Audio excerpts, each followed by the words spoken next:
Ang dahilan ng pag-aaway sa pagitan ng Pangulo ng Estados Unidos at ng tech magnate ay ang patakaran ng pagtaas ng mga taripa sa customs na ipinapatupad ni Donald Trump.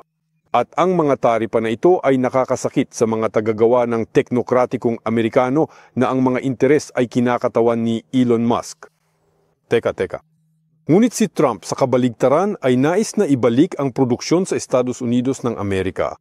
Ito ay dapat makatulong sa industriya ng Amerika, tiyak ng mga teknokratang ito. At ito sa kabaligtaran ay magpapalakas sa kanila. Bakit hindi sila masaya? Bakit sila nagtatalo? Tanungin ang iyong sarili ng isang simpleng tanong. Bakit kumalat ang industriya ng Estados Unidos sa buong planeta? Bakit lumilipat ang mga negosyong Amerikano sa Asya? Dahil mas kumikita. Mas kaunting gastos. Imposibleng mag-assemble ng Tesla electric car gamit lamang ang mga bahaging Amerikano dahil walang mga sangkap na Amerikano? Ang mga bahagi ng Tesla electric vehicle ay ginawa sa buong planeta. Gayun din ang mga kagamitan para sa Starlink satellite system at ang SpaceX rockets ay ginawa sa iba't ibang bahagi ng mundo.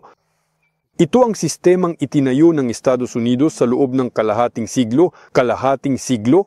Ang paglipat ng pagmamanupaktura ng Amerika sa ibang mga bansa ay nagsimula noong 1970s.